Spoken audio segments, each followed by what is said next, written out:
میری بیوی نے مجھے تھپڑ مارا اور اب میں اسے طلاق دینے کے بارے میں سوچ رہا ہوں۔ یہ کہانی ہے ایک 33 سال کے شخص کی۔ وہ بتاتا ہے کہ جب میں 33 سال کا ہوا تو ہماری شادی کو تقریباً 3 سال ہو چکے تھے۔ میری بیوی 28 سال کی ہے، پی ایچ ڈی کی طالبہ ہے، جبکہ میں ایک بڑی اکاؤنٹنگ فرم میں سینئر پارٹنر کے طور پر کام کرتا ہوں۔ الحمدللہ ہم دونوں مسلمان ہیں اور ہماری شادی اب تک اچھی چل رہی تھی۔ گھر کی تمام مالی ذمہ داریاں میں اٹھاتا ہوں، جن میں اس کی یونیورسٹی کے اخراجات بھی شامل ہیں۔ گھر کے معاملات، کچن اور دیگر کام میری بیوی سنبھالتی ہے۔ ایک رات میری بیوی میرے فون پر کچھ دیکھ رہی تھی۔ میرا فون عام طور پر لاک نہیں رہتا تھا۔ اسی دوران ایک میسج آیا جو انم نامی عورت کا تھا۔ اس وقت میں سو رہا تھا۔ اگلی صبح مجھے جلدی آفس جانا تھا، اسی لیے میں بغیر کسی غیر معمولی بات کو نوٹس کیے گھر سے نکل گیا۔ پورا دن کافی مصروف گزرا اور میری بیوی سے زیادہ بات بھی نہ ہو سکی، لیکن اس دوران وہ اس میسج کو لے کر پورا دن ذہنی اذیت میں مبتلا رہی۔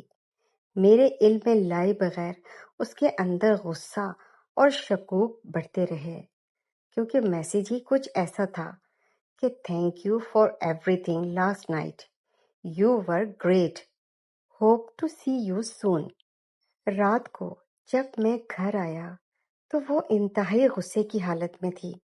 میں نے معمول کے مطابق اس کی طرف دیکھا اور مسکرا دیا۔ مجھے بالکل اندازہ نہیں تھا کہ آگے کیا ہونے والا ہے۔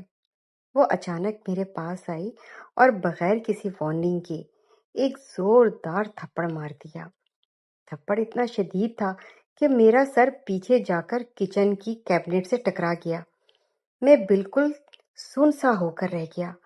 اس کے بعد اس نے میرا فون اٹھایا اور وہ میسج مجھے دکھایا، اور وہ میسج دیکھتے ہی مجھے چند لمحے لگے سمجھنے میں کہ اصل معاملہ کیا ہے۔ پھر میں نے اسے پرسکون انداز میں سمجھایا کہ دراصل انم میری ایک 65 سالہ کلائنٹ ہے جس کے ٹیکس کے آڈٹ کا کیس میں ہینڈل کر رہا ہوں۔ اس پر ٹیکس فراڈ کا الزام لگایا تھا، لیکن بعد میں وہ کیس کلیئر ہو گیا اور اسے بڑا ٹیکس ریفنڈ ملا۔ اس کا میسج صرف شکریہ ادا کرنے کا تھا، جو کہ یہ ایک طریقہ تھا۔ مزید وضاحت کے لیے میں نے فوراً انم کو کال کی اور اسپیکر پر بات کروائی۔ جب حقیقت سامنے آئی تو میری بیوی کو اپنی غلطی کا احساس ہو گیا۔ وہ فوراً رونے لگی اور بار بار مجھ سے معافی مانگنے لگی، لیکن اس لمحے میرے اندر کچھ ٹوٹ سا گیا تھا۔ میرے ذہن میں یہی خیال آنے لگا کہ اگر وہ غصے میں ایک بار ایسا رد عمل دے سکتی ہے تو شاید دوبارہ بھی دے سکتی ہے۔ اگر مستقبل میں ہمارے بچے ہوئے اور کسی دن اس کا غصہ اسی طرح قابو سے باہر ہو گیا تو پھر کیا ہوگا؟ اور پھر کچھ دیر سوچنے کے بعد میں نے اسے پرسکون انداز میں کہا کہ وہ کچھ دنوں کے لیے اپنے والدین کے گھر چلی جائے۔ اب اس موقع کو 2 مہینے گزر چکے ہیں۔ اس دن کے بعد سے میں خود کو جذباتی طور پر بالکل خالی محسوس کر رہا ہوں۔ اس کی طرف سے روزانہ معافی کے پیغامات آتے ہیں، لیکن میں جواب دینے کی ہمت یا خواہش محسوس ہی نہیں کرتا۔ اس کے بھائی اور گھر والے جو میرے بھی قریبی ہیں، وہ بھی بہت پریشان ہیں۔ وہ مجھ سے ہر وقت یہی درخواست کر رہے ہیں کہ میں اسے ایک اور موقع دے دوں۔ پھر رمضان سے پہلے اس نے مجھ سے دوبارہ رابطہ کیا اور پوچھا کہ کیا میں اب بات کرنے کے لیے تیار ہوں۔ میں نے صاف کہہ دیا کہ میں طلاق کے بارے میں سوچ رہا ہوں۔ یہ سنتے ہی اسے شدید قسم کا اٹیک ہوا اور اسے ہسپتال لے جانا پڑا۔ اس کے والدین، دادا دادی اور بڑا بھائی سب میرے گھر آئے اور مجھ سے معافی مانگنے لگے، کیونکہ اس کا پینک اٹیک بہت شدید تھا۔ پھر میں نے ان لوگوں کو اپنے وہ زخم اور نیل دکھائے جو اس دن مجھے آئے تھے، اور ایک سیدھا سوال کیا کہ اگر میں نے اس کو تھپڑ مارا ہوتا تو کیا آپ لوگ بھی مجھے معاف کر دیتے؟ میری یہ بات سن کر کمرے میں ایک دم مکمل خاموشی چھا گئی۔ بہت جذباتی گفتگو ہوئی، لیکن کوئی حتمی فیصلہ نہیں ہو سکا۔ پھر کچھ دنوں کے بعد مجھے کام کے سلسلے میں دبئی جانا تھا۔ پہلے تو میری بیوی بھی میرے ساتھ جانے والی تھی، لیکن اب ظاہر ہے کہ میں اکیلا ہی جا رہا تھا۔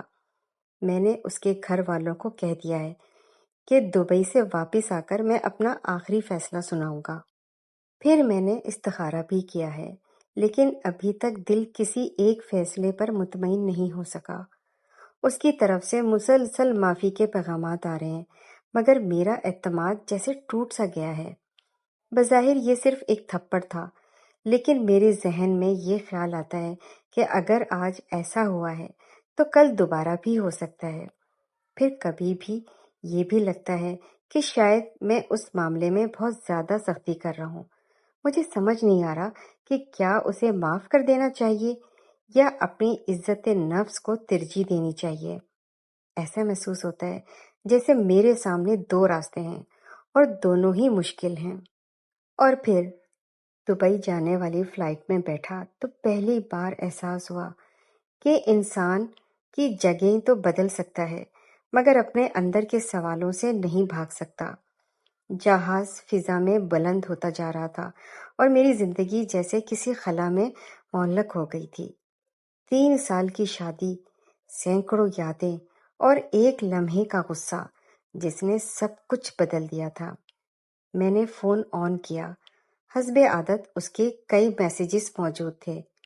مجھے ایک موقع دے دیں، میں واقعی شرمندہ ہوں، میں آپ کے بغیر ٹھیک نہیں ہوں۔ میں نے اسکرین بند کر دی۔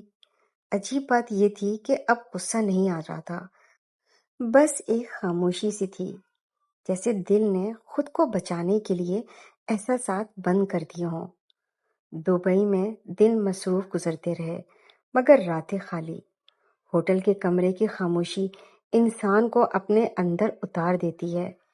کام سے واپس آتا تو بے اختیار فون ہاتھ میں آ جاتا، مگر ہر بار جواب لکھ کر ڈیلیٹ کر دیتا۔ پھر ایک رات نیند نہیں آ رہی تھی۔ میں نے پرانی گیلری کھولی، ہماری شادی کی تصاویر، اس کی شرمیلی سی مسکراہٹ، پہلی عید، پہلا سفر۔ ایک تصویر پر تو انگلی رک گئی۔ وہ کچن میں کھڑی ہنس رہی تھی، ہاتھ آٹے سے بھرے ہوئے تھے اور مجھے دیکھ کر کہہ رہی تھی، آپ بس تصویریں ہی بناتے رہتے ہیں، مدد نہیں کرتے۔ پھر پتہ نہیں کیوں اس تصویر کو دیکھ کر آنکھیں نم سی ہو گئیں۔